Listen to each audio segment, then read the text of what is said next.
کبھی ایسا ہوا ہے تاریخ میں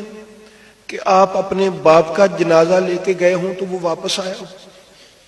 کبھی ایسا ہوا ہے ہمارے ساتھ، کسی کے ساتھ ایسا ہوا ہے کہ ہم اپنے باپ کی، بھائی کی،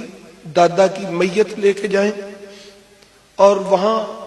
جہاں دفنانی ہو وہ جگہ بھی ہماری ہی ہو اور تیروں سے اس جنازے کا استقبال کیا گیا ہو، اور سیدہ زینب پوچھتی ہوں کہ میں نے تو آپ کو یہ بھیجا تھا دفنانے کے لیے، یہ جنازہ واپس کیوں؟ کبھی کسی کا جنازہ واپس آیا ہے آج تک؟ کبھی تنہائی میں بیٹھ کے سوچیں کہ کیا حضرت غازی عباس کے ہاتھ اس وقت طاقت میں نہیں تھے؟ واللہ بخدا میں نے پڑھا ہے سیدہ زینب نے دروازے میں کھڑے ہو کے حضرت عباس سے کہا تھا کہ بھائی عباس رک جا، میں تجھے اجازت نہیں دیتی کہ تو آج جا، میرے بھائی حسن نے منع کیا۔ حضرت امام حسین نے حضرت غازی عباس کو یوں کہہ کے منع کیا تھا کہ عباس تجھے میرے سر کی قسم ہے تلوار نیام میں ڈال۔ آپ کیا سمجھتے ہیں کہ امام حسین کو لڑنا نہیں آتا تھا؟ وہاں جو کربلا میں تلوار نکال سکتا ہے تو وہاں نہیں نکال سکتا تھا؟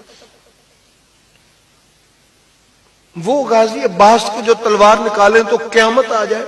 اس کو روک دیا گیا۔ کبھی آپ تنہائی میں بیٹھ کے کبھی سوچئے گا، لوگ باتیں تو کرتے ہیں کہ یہ شیعہ ہو گیا ہے، لیکن کبھی تنہائی میں بیٹھ کے سوچئے گا کبھی کسی کا جنازہ واپس آیا؟ میرے مولا حسن کا جنازہ واپس آیا،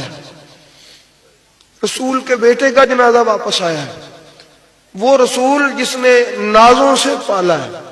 وہ رسول جو اپنی بارگاہ سے جدا ہی نہیں کرتا تھا، وہ رسول جو اپنے سینے پہ کھلاتا تھا، اس رسول کی بارگاہ میں ہی کے قریب ہی دفن ہونا تھا نا، بیٹا ہی تھا نا، انہی کا ہی گھر تھا نا، تو جنازہ واپس آ گیا۔ احباب گرامی، کبھی تنہائی میں بیٹھیے گا اور غور سے سوچئے گا کہ آپ اپنے باپ کا جنازہ لے کے جائیں اور اس کو کوئی موڑ دے، خبردار اگر یہاں دفنایا تو کبھی واپسی کا تصور کر کے سوچئے گا کہ میرے مولا حسین کے دل پہ کیا گزری ہوگی۔ سیدہ زینب اپنے بھائی کا وہ واپس آیا ہوا جو سفید کفن تھا، سرخ حالت میں جب وہ واپس آیا تو تیروں کے ساتھ، تو اس